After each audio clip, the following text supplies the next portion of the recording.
in this week, we are talking about Guerrilla ROI. Now, last week I talked about SKU drop and how we use that and how we send products basically weekly to Amazon. And it would have been impossible really to do it properly without Guerrilla ROI. So what Guerrilla ROI is, it basically enables, it's a connector between Seller Central data and Google Sheets. So most of the time I'm working in Excel. Now I'm starting to use Google Sheets instead, which is really good to be able to share it, especially with VAs and things. So it enables you to really just, you don't have to input manual data. It means that rather than going through business reports or going through data and pulling out information per SKU, you can just get it dumped into a Google Sheets automatically. And a lot of the things that we use it for, it's got live data. So how much inventory we've got in Amazon, how much has been shipped, how much is in reserved, etc. So it's really useful to be able to tell just exactly how much we've got, what we've got to do with it. It's really good if you've got more than a couple of products. I think it's useful. If you've got one product, I probably wouldn't worry about it at this stage. You could probably get that type of information, and you don't really want to be spending that money on a subscription for something you're not really going to use. It's very easy to get into subscription overload in this business, and there's a lot you don't need. So this is if you've got more than a few products and you are or you've got a VA doing something, really useful. It just saves so much time. So let's get into it. Okay, so what you need for setup is a Google account and so Gmail account will be fine, but you need to have a authenticated Google account. Makes it much easier to do a lot of things. They give you better limits if you've got a proper Google account. We found that when my VA created a report, he very quickly ran out of space. It's in terms of the number of calls that you can make through Google to the Amazon API. Then you need a subscription to Google ROI, $97 a month up to $1,000 per month, and then $147 up to 6,000 orders per month. Then follow the installation checklist. It's pretty simple. You connect up Google ROI to your Amazon account, install some things in Google Chrome, and you're pretty much right to go. In each spreadsheet, when you create them, you need to enable Google ROI and add the subscription ID. They've got some templates for IDs, and they charge you. They've got pro versions and sample versions. They're okay. You could use them. I found them a bit difficult to follow. Prefer building them simply from. In terms of, here's the link. I'll drop. Wait a sec. Got to work out how I can grab that link now.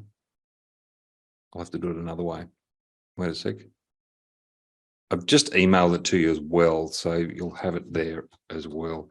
So if you want to, here is the link to the spreadsheet that we've kind of created along the way. It's just an empty version at this stage, but just save that to where you need to. Okay, so it's there. It's got all the calculations you need into it and all the formulas. You just need to basically fill in your SKUs and your ASINs. But let's go through that now. Okay, so one of the things I recommend that you have is a master inventory file. I'll show you in a sec. This basically contains all the information that you need in relation to your SKUs all the time. So it's got the SKU, ASIN, EAN number, the short product name, product costs, freight costs, landed unit costs, units per carton, carton sizes in metric, imperial, cubic meters, cubic feet. There's some calculators in there that convert it all from metric to imperial. Freight cost calculation, cubic meters to units. So there's a little one in there. I always have all my SKUs for all my files in all this or in the same order. It just makes it a bit easier. So I kind of reference them. So I'll just show you R1 for that.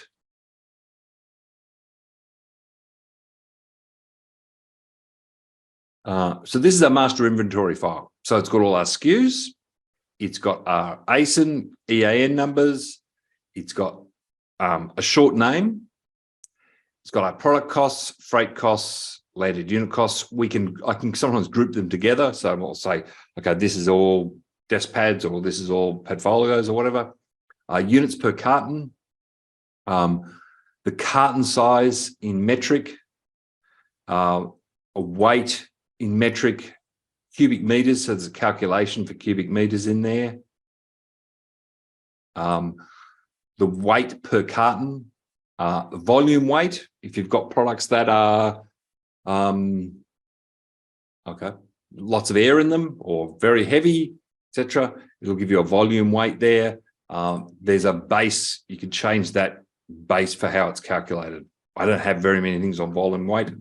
If you do, you probably know what I'm talking about. Some calculations in relation to cartons in the imperial size, weight in pounds, etc. It's got some calculations that if we change this figure here, let's say it's 284 per cubic meter, it will give you the rate, the cost per unit, which will feed back into this one if you connect it up. It's also got some rates if it's per kilo rate, if it's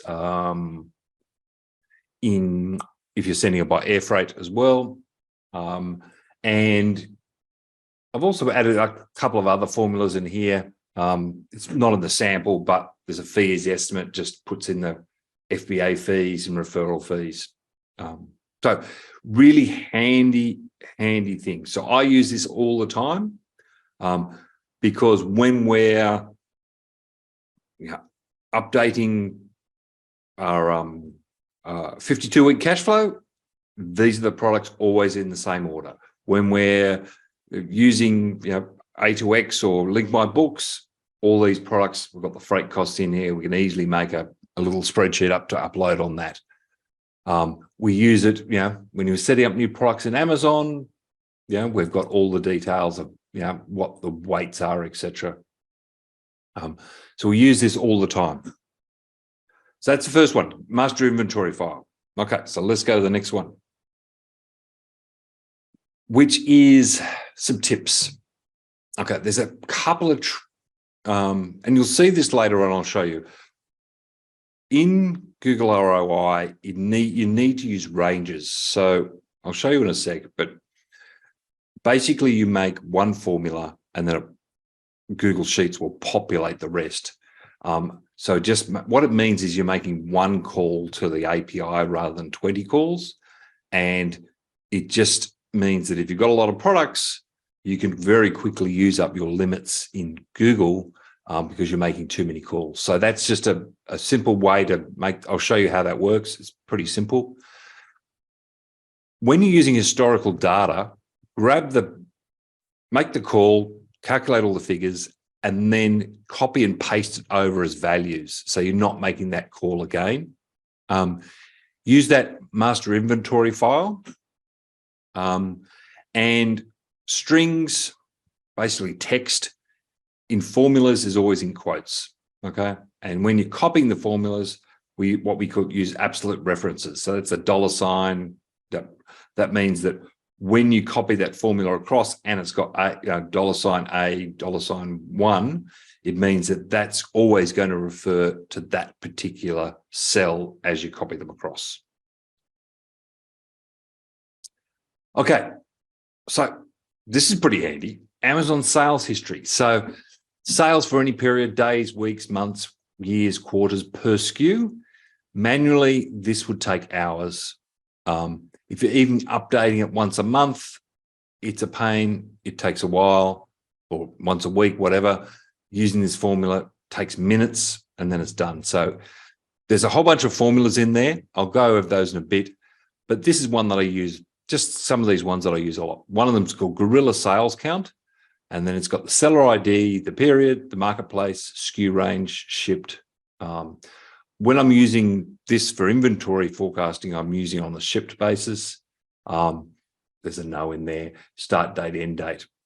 And that's kind of how the formula looks. Let's just go to this one.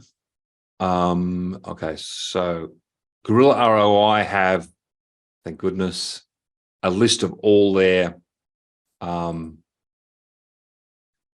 formulas. They've got a little video on how it works. They've got different ways that you can use it. So syntax along the way and description, and it'll tell you all the different codes, status, etc. So you could have all sales. You could have shipped. You could just put, okay, how many sales are cancelled in there if you wanted. So there's a lot of different things in there, whether it includes merchant fulfilled, start date, etc. There's different full list of periods. There's a, does it say the periods there? Yeah, so you can do it for different periods. Today, this month, the last 3 months, blah, blah, blah. There's heaps of options.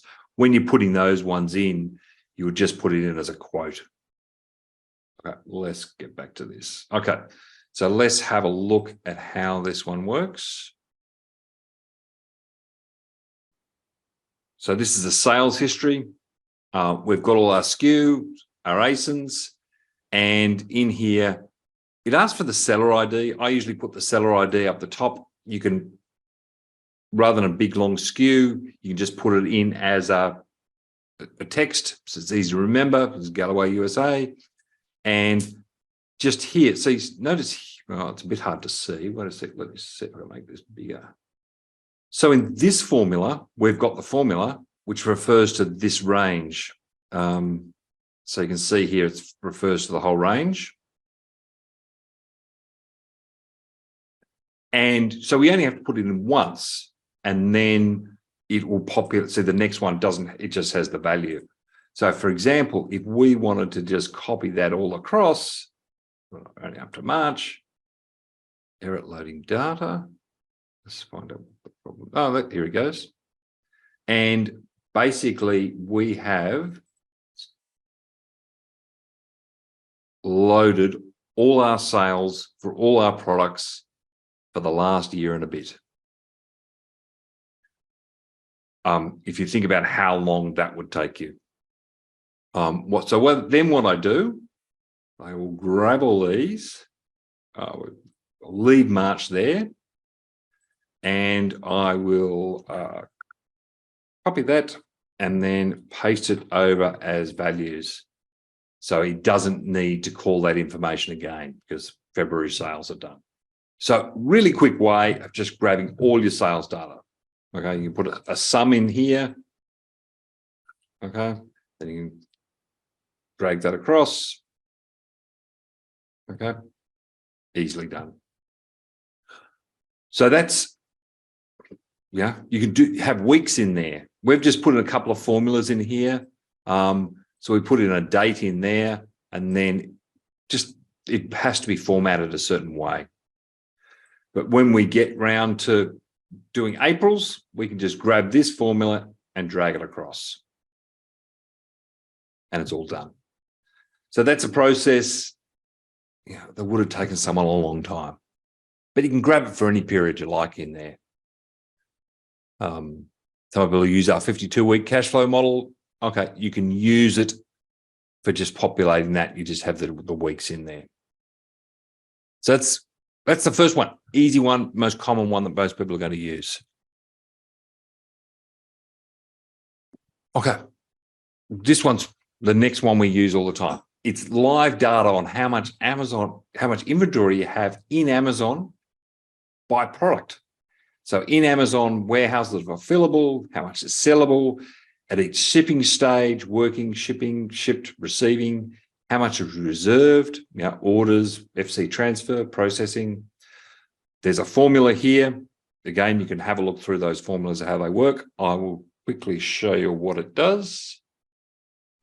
Yours may not have the pretty colors in this one. So So we've got our SKU and our ASIN. This is all the stock we've got all together. So this is ship. This is just all. So each one of these is a term in Guerrilla ROI that you kind of refer to. So this is warehouse. So it's referring to this cell here. So it's warehouse. That's why we've just named them those. This one's all. So this is all shipped and in the warehouse. So this is how much is in the warehouse, how much is fulfillable, how much is sellable, unsellable. So, you've got a problem there.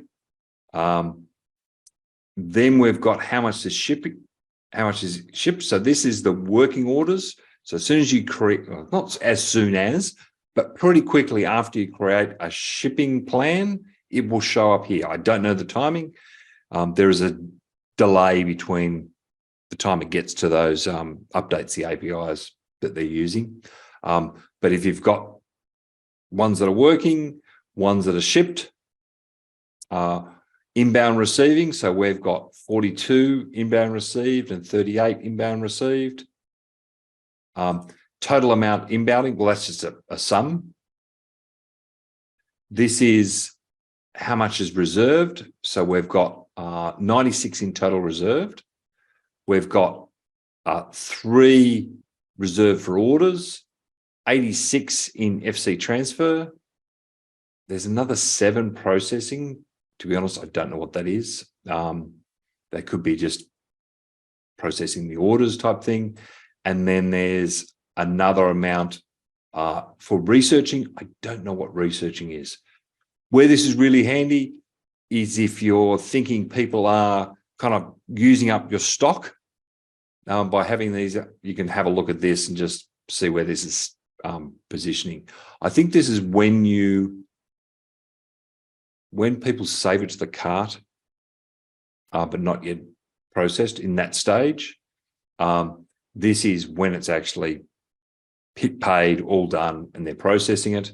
FC, and this is FC transfer. So this is going in between a variety of things, in between the and the fulfillment centers. Okay, so really useful couple of things there. Okay, inventory planning. So this is where we're going to bring those 2 sets of formulas together. So we want to aim to have 42 days of inventory in Amazon and 42 days of inventory shipping into Amazon, assuming a shipping time. So days of inventory is units of inventory divided by the sales per day.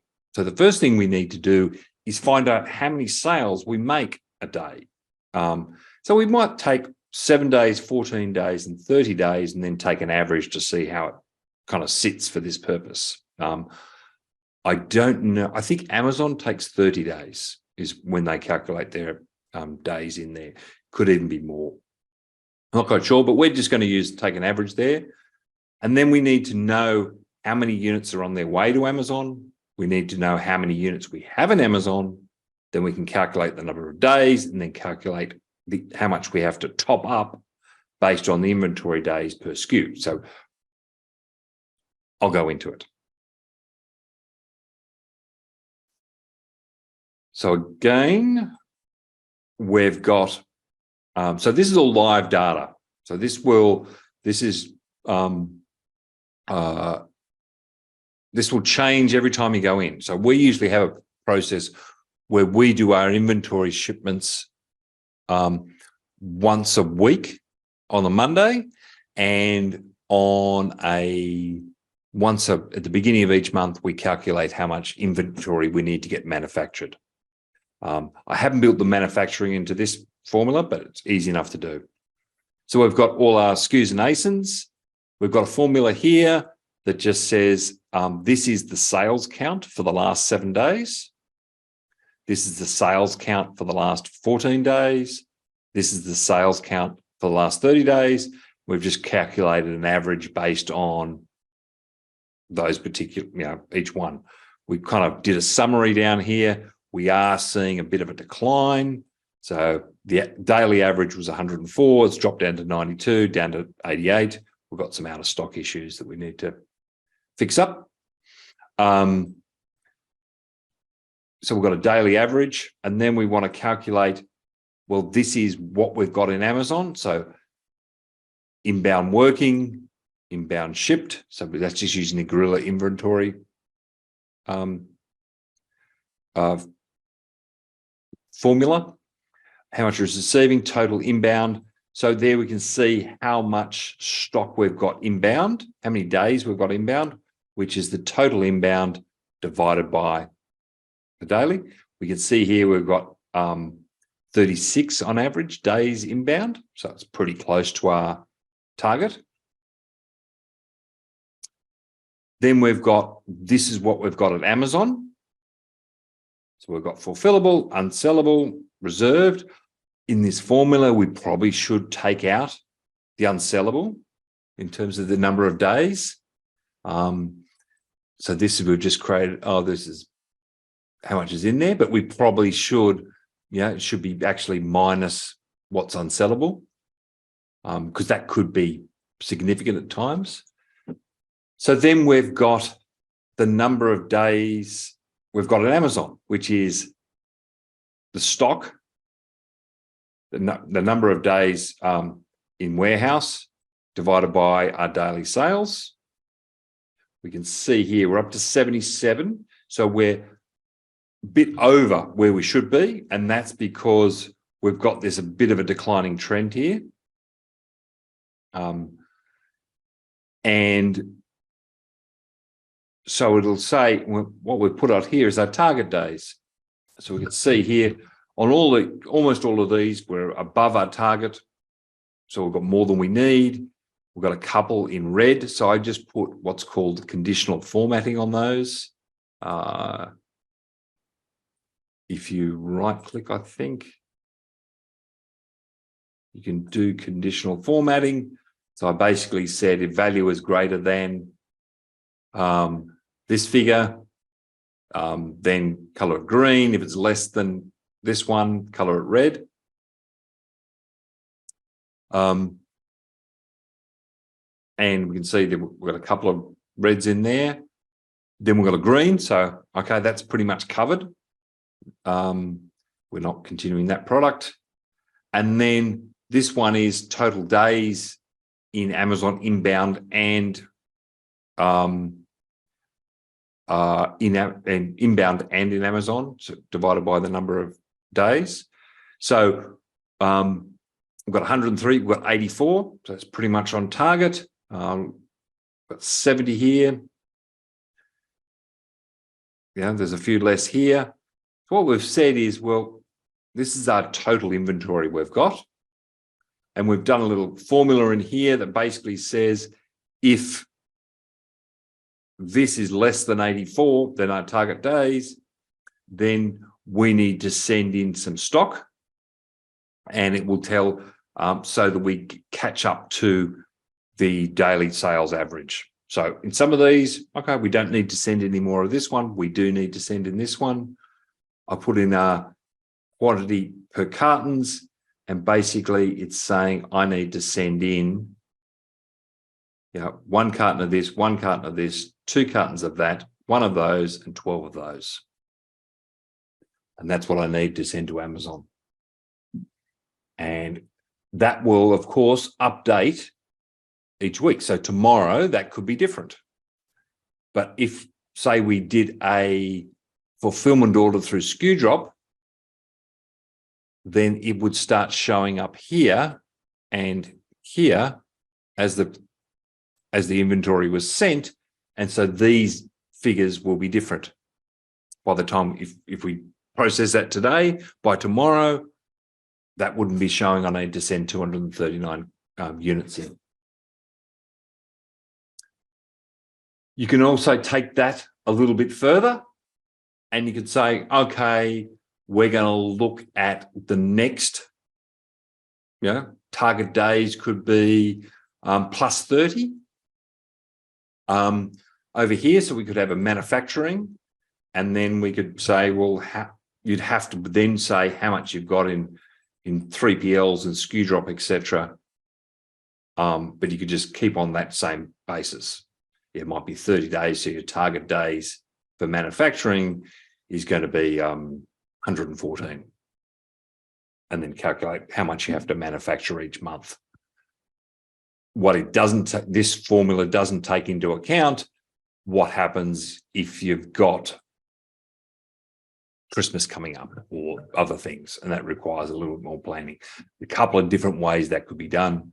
You might get to, okay, let's say you need to get your product in by November, take 3-4 months back from there. I guess it's July. July, you need to have a different inventory planning situation to take account of Christmas.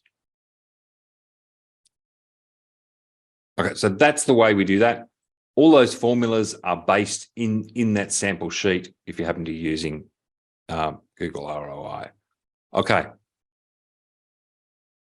The next one we're doing, okay, I was having a look at some of the other formulas. I haven't used this one a lot, but refund rates, well, indicator of Amazon investigations and voice of the customer suspensions, as painful as they are.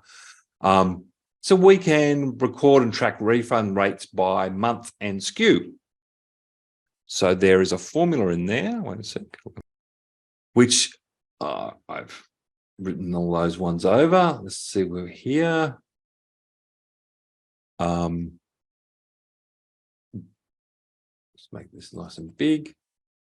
So it's refund percentage. First, a couple of things. The formula's built in there, but it basically will give you a refund rate, sales divided by refunds. So you may end up with a situation where, December always looks a bit worse. Sorry, January, as people give their unwanted Christmas presents back. It also points to, oh, we've got a problem here with these two products. People really don't like those ones. So you might go, oh, we don't have, others are looking pretty good, 3.2%, a bit high there. So you can have a look and say, oh, we've got a problem there with some of our products. We need to fix them because it's going to point. It's got an error there for March because we're not up to the end of March. So simple thing you can do, you can put some, just have a look very quickly over all your products as to what it is. This information, the refund rates, is really hard to find in Amazon. I mean, you can look around a whole bunch of reports and you won't find it there. So getting it out this way, really useful. Okay, conversion rates. Always harp on about conversion rates, indicator of future organic ranking. So basically, if our conversion rates are increasing, we would expect our organic ranking to be increasing. If our conversion rates are decreasing, it's indicated that we're probably going to fall. The rankings are going to start falling, and it's things we need to fix. So we can get this data from business reports. It's time consuming to get. And if you're getting a VA to do it, it's time consuming for them. They could be doing other things. It's kind of a, manual data entry is always prone to having mistakes in it. So Gorilla ROI now has business reports data, so you can also get sessions in there. You can also get a bunch of things. I just thought I'd give you an example of conversion rates. So we've got conversion rates in here. I've colored them in this case, put some conditional formatting on them. So basically, if it's green, it's going up. If it's red, it's going down. So we can see here, okay, we're going up. We've got, some problems along the way with some of our products. Others are sitting okay. We can see all our products in terms of the conversion rate. So we've got some products that have a really good conversion rate. Others are not so good. Always a good sign if your product's good or not, as to looking at the conversion rates. Some of these ones, it also matters which one you send your advertising to as well. So we're going, okay, well, these have declined a bit, which is a problem. We need to work at those to get them increasing. And if you're seeing some of these products don't sell that many, so that's why we get this, high variations on things. So when it comes to the next month, you can just drag that across. It'll show you the conversion rates per month.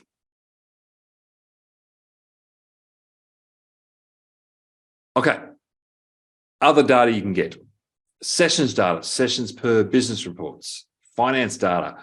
Haven't used this one, but you can get all the data in respect of your payments. Out of stocks, kind of a useful one. So you can look, if you're doing budgeting and looking at those things, you can say, okay, what are the number of days that you're out of stock in a period? So you could say, okay, let's look at our sales per period. And then, say if you're doing forecasting, we're out of stock for that period. What was the effect of that? Or if we were in stock for those periods, what difference would it have made? Our fees, you can see Amazon fees per product and referral. You might create a little spreadsheet that has your expected Amazon fees versus what Amazon are actually charging you. And those times when Amazon wrongly measures your product could throw up an alert type thing or a red link. Reviews, you can get all the 1-star reviews for a product. Okay, I'll show you the reviews one. They did have it different, and it's slightly different to that now. So what you can do is per product, you can put in the product SKU, the number of reviews. You can have 5, you can have 100 in there. And it will tell you all the reviews. So we've got who it was by, their title, link to it, and what their further description was.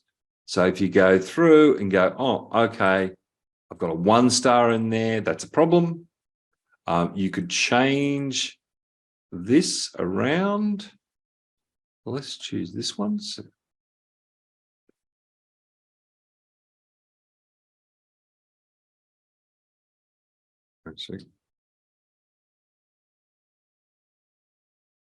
and it will tell you, okay, we've got 5 reviews. That's kind of all the 5 reviews we had on that. Pretty good. If you wanted to, you could create another one for each product. You can bring in the photos of the product in there. There's a whole bunch of things you can do with it. Very useful bit of thing. This inventory planning one, we couldn't do SKU drop without this inventory planning. Okay, questions?